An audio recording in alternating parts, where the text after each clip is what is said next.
All right, your name and title, please. Yeah, Dr. Bryan Merrell, Executive Director of School Leadership. I oversee secondary campuses, CT, and fine arts. So I know the answer to this first question, but not to my follow-up. So how many kids do you have, and how much is playing the Powerball part of your strategy to send them to college? Well, it's definitely, I don't play the Powerball. I do have 7 children. So I know we have 4 adopted and 3 biological. I have a 28-year-old son, a 25-year-old son, and a 22-year-old son that are all adopted through CPS. We have 3 grandchildren, and they live in El Paso. Our oldest biological child is 21. He's here at A&M. I have a 19-year-old son that's here at A&M as well, biological. And I have a 16-year-old adopted daughter from Guatemala. And then I have a 14-year-old daughter that's biological that's at Davila. And so they're all, 2 have graduated from Bryan High. They're all kind of in the Brazos Valley except my 28-year-old. He's sitting over in El Paso. We're hoping to get him a little closer. Hopefully he's going to move to Dallas. It's hard not to see the 3 grandkids. So we're very, very blessed. My wife and I have been married for over 20 years. And so I outpunted my coverage, to say the least. As a father of one, I'm speechless. Well, it didn't all happen at once, and she'd say that it didn't all come from her body. So that's kind of the way she would phrase it. And, you know, it's one of those things that I don't know that we necessarily intended to have 7, but the Lord just does something. And then, you know, he tells you to hang out with widows and orphans, and when you do that, it kind of happens naturally. So the older 3 are biological. They're all biological brothers. So when you take one, you take all 3, and so we're just really, really blessed. It's definitely a colorful family. It's never boring. The dinner time is food is just it's massive. It's pretty amazing when we were all together what everyone can eat. Wow! And so it's definitely fun. Welcome to Brazos Matters. I'm Jay Sokol, and I get to visit today with Dr. Bryan Merrell, Executive Director for School Leadership at Bryan ISD. Bryan, thanks for being here. Absolutely, it's a pleasure. So you and I haven't met before today, but here's what a little bit of research about you revealed. Oh, gosh. You hold 3 degrees from Texas A&M University. I do. Yes, sir. That feels excessive to me. You began as a class. Me too. The bank account as well. You began as a classroom teacher and eventually moved into roles of assistant principal and principal. Those were in the Cy-Fair and Waller school districts before coming to Bryan ISD in 2018.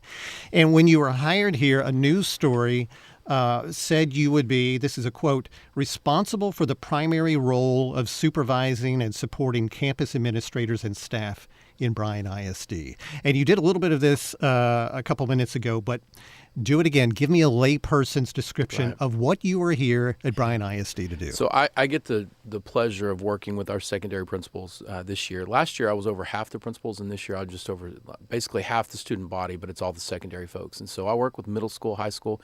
That's primarily my background. I was a teacher, science teacher, biology teacher, chemistry teacher at the high school in Cypress Fairbanks. And then I was an instructional coach there in Cy-Fair, eventually an assistant principal at the middle school. And then I moved over to Waller ISD, and I did that there. And so I work primarily with principals. The bulk of my career has been on a campus, supervising campus, working with campus leadership, and so doing that as a principal. So I've been an intermediate principal for multiple years, a middle school principal for multiple years, and then a high school principal for almost a decade. So I've done the principalship for quite a while, and I love working with campuses, principals, assistant principals, teachers, students, and just being able to help them look at the campus and improve it in various ways and help solve problems if those arise and look at the best ways to maximize all that we have, all the great things that we've got going on. This is a horrible question to ask you. I hate questions like this, but I'm going to ask it anyway. Sure. What does a typical day look like for you? Because what you just described is a lot. It is. I get the wonderful opportunity. It's all over the place. It's sort of like the Texas weather. So you never know what's going to be around the corner. And when you get 17,000 kids and you get a lot of employees together, we're a small city, to be completely honest with you. And so it's just the opportunity to work through and to maximize all that we're doing and leverage the resources that we have to improve our students' lives. And so I get the wonderful opportunity to look at and to work with staff and students and teachers. And the fact that I'm not necessarily tied to a campus, but I get to go between the campuses and work on problems and good problems in a lot of ways of improving things, is just a gift. It's really leveraging all that we have to improve the life of not only our staff but our students in various ways. And so in some cases it's having difficult conversations with parents, and there's moments, there's challenges, and we're working through those, building relationships with those guys and with our parents and our teachers and our students. And then other times it's just looking at what can we do better? How can we improve this? And we're already great, but how do we even make it better? And how do we improve what we're doing with CCMR, our College Career Military Ready? How do we guarantee that when kids graduate from Bryan High Rudder, for MC Harris, that they're prepared for wherever they want to go, whatever they want to do? If that's career, what do they want to do? If that's the military, how is it that we can best prepare them for that? Or if it's college, or if it's all of the above. And so we want the and we're blessed to be able to do that in this district where we're the great size. Our superintendent, Ms. Carabine, says we're the best size, where we're not too big that we don't have to worry about all of the problems that exist in a large district like Cypress Fairbanks. But we're not too small where we can't offer all of the necessary programs. And so we're right in the middle where really and truly we have everything that anyone could possibly want and then some. And so it's a gift. Like I said, 2 of my kids have graduated from Bryan. They're both here in college. They both graduated with welding certificates and ASE certifications in automotive. And so we wanted to be able to have, and that's just representative of really what the kids can do in various ways. So whether it's IB, AP, capstone over at Rudder, or dual credit or whatever, there's just this broad breadth of opportunities that the kids exist. So I get to work in such a gift. I get to work with the principals as we are celebrating graduation. I can tell you that there's nothing better than standing on the stage and watching those kids walk across. There are snapshots in my mind of each one of our graduations where they're throwing their caps and we're moving the tassel from one side to the other. And it's just such a moment, not only for the students and the teachers and really everyone, the entire system that's gotten them to that place, but then the parents. And there's such pride, and it's just a gift. So I get to do that. I get to work with them in extracurricular. I get to see them on the fields and in the classrooms and on all of the arenas, singing and playing music and performing in all the various ways. And so it's just fun, to be completely honest with you. Yeah, you sell that pretty well. That does sound like a pretty fun job. It is. Well, okay, so let's drill down into some specific things. So you guys recently hosted a Bryan ISD showcase during a First Friday in downtown Bryan. So tell me, what was that exactly? Why is something like that needed, and what are the goals of that? Yeah, absolutely. Well, if you've never been to a First Friday, you need to go. So anyone that's in the area, if you've never been down to downtown Bryan, you need to go. Whether in College Station, Bryan, Hearn, Caldwell, doesn't matter. Downtown Bryan puts it on and puts a party on, and It's just so much fun. It's truly a gift. I'm so thankful that for the renovations, everything that's gone on down there, and I'm excited for where we're even heading. Midtown Park, all that area is going to be incredibly exciting. So I'm so very, very pleased that we have a destination location in that way.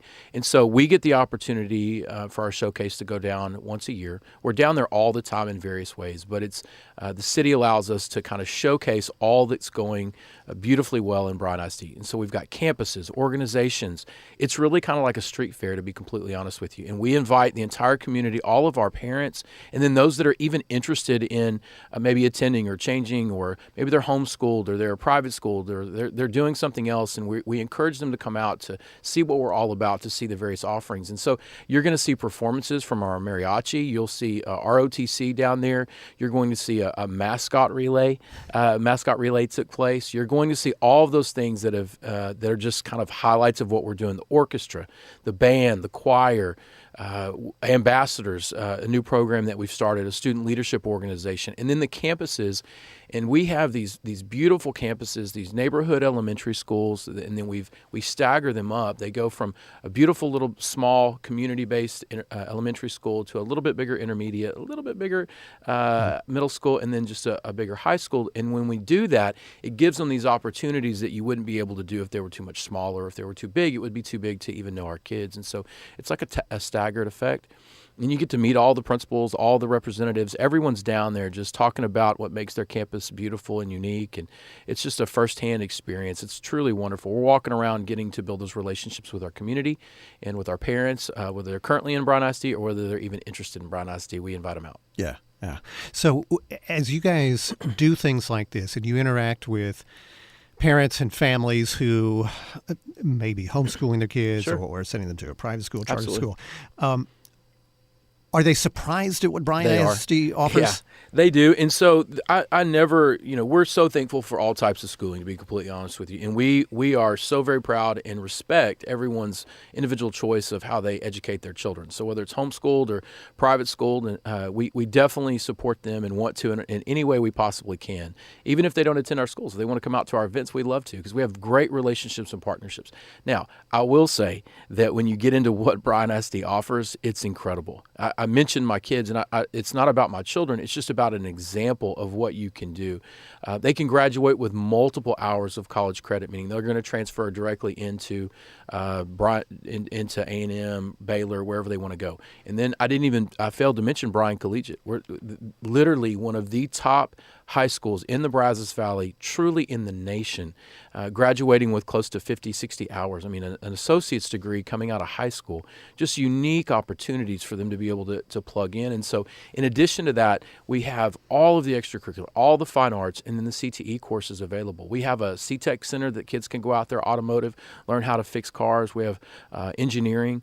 So all of that is available to the kids, and it's literally at their fingertips. And so we have counselors, assistant principals, teachers that work with them to try to figure out, what is it you want to do? Where is it you want to go? When you graduate in 4 years, 6 years from now, when you're walking across that stage, where is it you want to head? Are you headed to A&M? Are you headed to Harvard? Are you headed to MIT? We got a young man sitting over at MIT. And when they're transferring to those locations, when they're leaving us, we want them to be prepared, because we're sending them out all over the world, and they are impacting the world. And so not only do we want them prepared for maybe college, but if they want to go to the military, we're so very proud of our graduates. And you'll see them walking across the stage if they've committed, either in their uniform if they've gone to basic training and they've already completed it, or they have definitely regalia that would show that they're supporting our military and have signed up for our military. And then we've also got, obviously, all the extracurricular stuff that you would expect a comprehensive high school to have: football, basketball, baseball. And so they can plug in and find their place. And so when we're out there, I think it can be overwhelming in a good way, trying to find it. And that's why we make ourselves available, so that those relationships, they have a point of contact, not only prior to, but then once they enroll, is are you heading in the right direction? We have a 6-year plan. We constantly address those plans to be able to make sure that we're all in alignment, that everything's headed in the proper direction, and it's exactly where the parents and the students want to go. Because, I mean, truly, when they graduate, they are prepared. I mean, their graduates are coming out with multiple certificates, multiple college credits, and it's just a unique opportunity to be able to prepare for life after high school. Well, with all the career tech and all the variety of options for kids right now, I think it gives them a better chance, and you would know this better than I would, of having some idea of what they want to do. Because I know, when I went to college, maybe when you went to college, Sure. even when my son, who is still in college, arrive, they have a vague idea, and it changes, but it sounds like they really get an opportunity to kind of get hands-on and immersive enough to get an idea of where their interests are and are not before they ever set foot on a campus. Yeah, and I think, if you do that early enough, especially in high school, there's a safety net, right? So you get an opportunity through relationships, and your parents are still around. It's not like a university where they won't even talk to the parents. Yeah, we're still in deep relationships with the parents. I mean, it's constant communication. It gives you a better chance to hopefully be successful in college, because you've tried some stuff on. You figured out, I thought I wanted to be an engineer, but actually I really don't like all this math. Or I thought I wanted to go to med school. Well, actually, I'm in the CNA program, and I actually don't like the sight of blood. And so you do actually get an opportunity to try some of those things on, and you figure it out. And again, it's with that safety net. It's with those supports that are in and around you that allow you to venture out, to take risks, and to figure it out. And then, of course, adjust. And, I do think that, allowing students to do that with the understanding that a 15-year-old is not going to understand all of what the world offers and what they think they really like.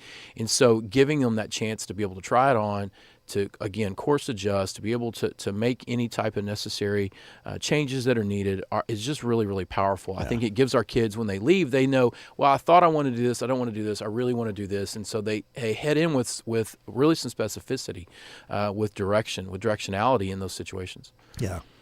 If you just tuned in, I'm Jay Sokol. You're listening to Brazos Matters. My guest is Bryan ISD's Executive Director of School Leadership, Dr. Bryan Merrell. So not long ago, Bryan ISD established what you referenced a few minutes ago. I think it's called the Essential Ambassadors Program. Sure.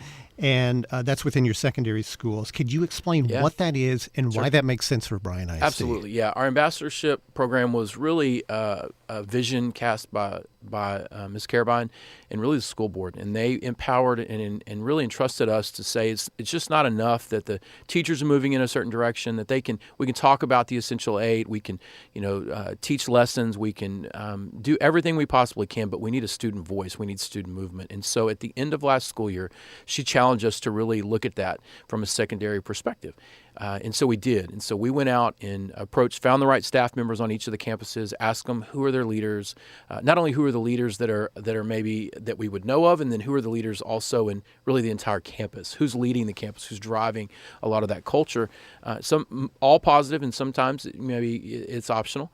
And we really invested in those relationships and embedded in them a complete day or more of just training, leadership training. We went out to the Boys and Girls Club, had an incredible day of where we really challenged them to step up and have more of a presence. And then it just honestly it took off. It blew up. It was quite honestly amazing to watch. And so it became just a hugely popular thing where we started putting out in front of them these opportunities. For example, at the end of last school year, we had a special needs prom. Our students can go to any prom they want, but what we found is some of our students with disabilities, the regular prom they can go to, they attend, but maybe if we design something a little more specific for them, that it would look a little different, it might be a little more inclusive, and they would enjoy it. For example, just an earlier start time. Some of our students, they go to bed pretty early, and so starting so late just is prohibitive. It's just a problematic. And so our students really wanted to do that. And so we had an amazing prom. It was so much fun at the Boys and Girls Club. We've got it scheduled again for this school year. And so that was the first example. And then we went into, Ms. Carabine again talked about the Bryan ISD Build with Habitat for Humanity. And the ambassadors just took off. They just worked every event they possibly could. If there was something open or an opportunity for us to attend, we did, just handing out information, collecting, if we could, money, just really volunteering in the various ways. And so I'm sure you're aware, but we did raise over $80,000, and we have started that build. And so we've identified a family in the Kemp community, and we're going to build that house this next school year. And so we're incredibly excited about that. But that's an example. And to say how much it took off, our elementaries and our intermediates looked at it, and they were like, well, we want to start something. And so we did. And we have a junior ambassador program that's not even a year old, that's just started popping up. And they've identified third and fourth graders that are willing to support the campus. Intermediate kids. Last night, we had our intermediate night at all three intermediates. We're so very proud. We're opening Sadberry Intermediate over next to Bonham. If you don't know O.W. Sadberry Sr., look his history up. We're incredibly proud of who he is and what he represents in our community. Very proud of the naming of that building after him. And so we had all three intermediates. So fourth grade parents were invited up. They were able to meet the campuses, and the building isn't open yet, but they could meet the principal, Alfred Scott. They could see some of the staff members, and our ambassadors spoke. And so they got a first-hand question and answer session with intermediate kids, like, what do you love? What's difficult? What works? What should they know? And they just handed the mic around, and the kids were able to talk directly to the parents and answer questions. So it's, again, adults could answer it, but when it comes from the kids, it's believable. When they're saying, hey, this is what we want to do, this is how we want to behave, this is how we want to act, and we've challenged them and given them really the leverage as well as the space and the resources to be able to make the changes that they want to see. So it's not enough just say, hey, come to school, be great kids, do great things. We're asking them to lead. We're asking them to serve, and we're asking them to have just an influence beyond what they really probably most high schools expect them to have. And making sure that I understand that diversity of all kinds can be seen in the students who are selected as ambassador, that these are kids who have perspectives and lived experiences that might not otherwise be seen and heard. Is that fair? Yes, sir. I appreciate you pointing that out. Ms. Carabine was very clear early on. We want a diverse population. And we are diverse just in our community, and that's racially, but also just in the way that we think about the world, the way we look at the world, the way we interact with the world, our experiences, sometimes the groups that we hang out with. And so she really challenged us to look at diversity and then making sure that we had all different types of kids included in it. Because if we're leading from just the fringes and we're leading from a small group, we're really not leading.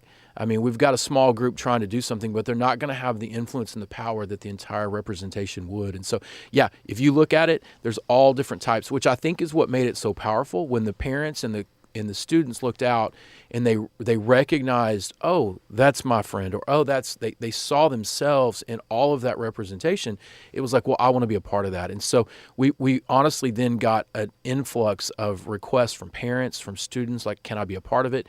And so we're definitely we will open it back up. We haven't done it yet because it was just too overwhelming. But at the end of this year, we'll open it back up. We'll take applications. We'll have our seniors graduate. We have a gala planned. So we're wrapping our mind around something that Miss Carabine challenged us with. It really just kind of took off. It was there, and it was just kind of latent. It was something we all knew we needed, or maybe didn't know we needed. But once we saw it happened, it was like, oh my gosh, this is actually very, very powerful. Excellent.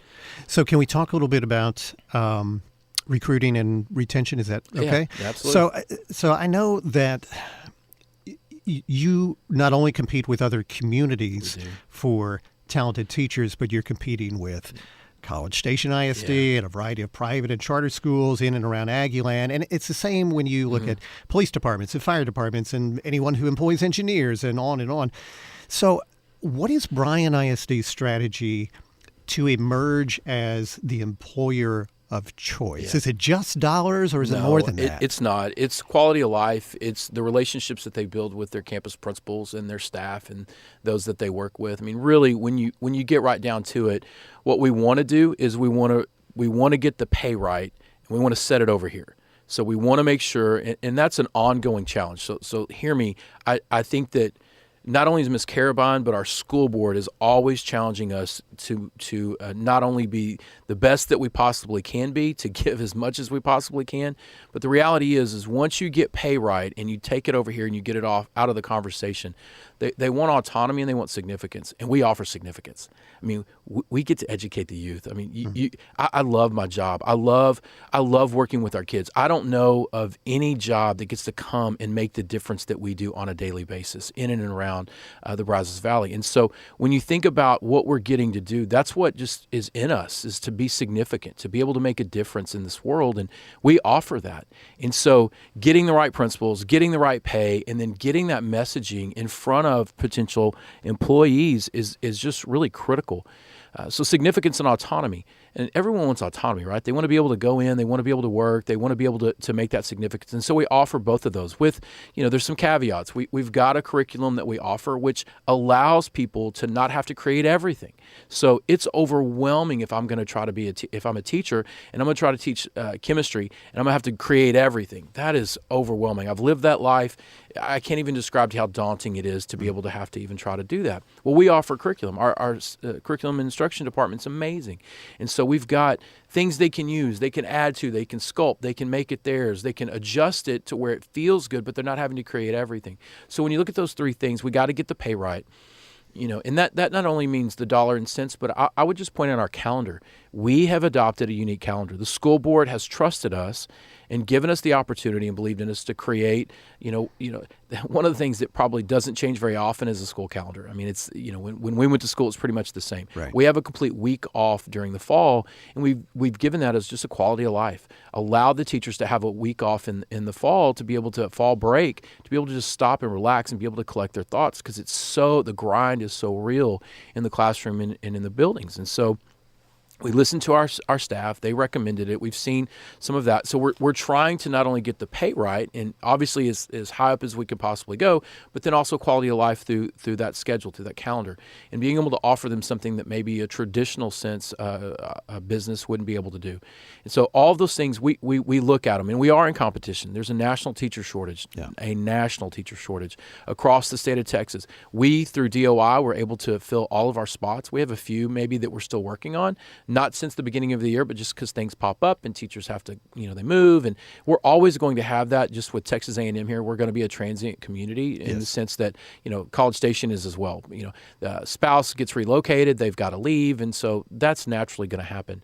And so really and truly, we're going to get pay right. And all of the things that go with that, we're going to offer them significance. We're going to offer them autonomy. And when we do that and we sell that right, I would just, anyone listening to this that has any interest in being an educator, come on out. I mean, truly, literally, look us up, send us an email. We'll figure out a way to get you in campus, get you a look at. And I'm telling you, if you're looking for somewhere in the world to make a difference, we do it day in and day out.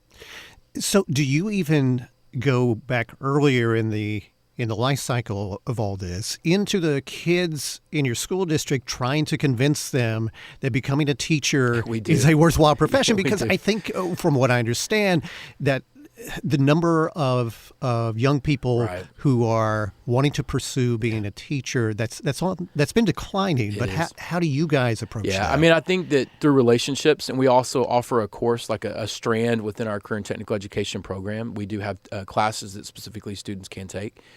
So all those things are just conversations that you have to have, and they take time. Yeah. And we do see that on a national level. We see that our programs here at A&M, great programs, Sam Houston State, they're just not turning out the teachers that we once saw. And so you creatively have to look at it, and we have to be active on the market and be able to put our product out there. And again, everyone just in their heart wants to have a significance. We want to have a reason to get up in the morning. We want to have a reason to go to work. We all want to have something that we look back on, that we point to, that we're like, okay, my life made a difference. And I'm telling you, I mean, through what we do on a daily basis, relationships with kids, yes. I mean, I don't really remember learning anything. I mean, that sounds crazy. Like, when did I learn to multiply? I can multiply. I don't remember when I learned it, but I remember Ms. Troutman. Yeah, I remember that's probably when I learned it, but I can call her out by name. I mean, Jerry Drones. I remember what he helped me do in my life and who I am today. And when I start thinking through those individuals that made such a difference in my life, obviously family members, mom, dad, wife, all those people that are closely, and then very quickly, you're going to name a teacher. You're going to get to a coach. You're going to get to a teacher. I could start naming folks that I don't remember when I learned to conjugate verbs. I don't remember when I learned to do any of that. I remember that I learned it, and I also remember how they made me feel, in the way that they made me look at the world, in the way that they made me understand who I was and what I could do. And so, when you think about that, and you're right, like we need to continue to look for ways to improve and that on-road, that map into education, and at the same time talking about raising up the next generation. But again, we make a difference day in and day out. I'm so very proud of what we do. So in the last few seconds, if somebody is inspired listening to you and wants to get in touch with you, how do they find you? Yeah, so on our website, bryanisd.org, they can look us up. My name's it's Bryan and Bryan, but it's not spelled like Bryan, and I wish I were related to the Bryans in some way, shape, or form, but I'm not. An incredible family in our community. And then my last name is Merrell. I'm not related to Merrell Green, but I'll take him as well, if you know Merrell Green, our famous coach. Incredible families.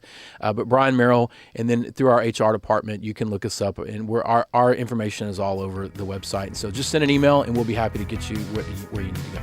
Dr. Bryan Merrell, thank you so much for the talk. I appreciate it. Thank you so much. You bet. Brazos Matters is a production of Aggieland's Public Radio, 90.9 KAMU FM, a member of Texas A&M University's Division of Marketing and Communications.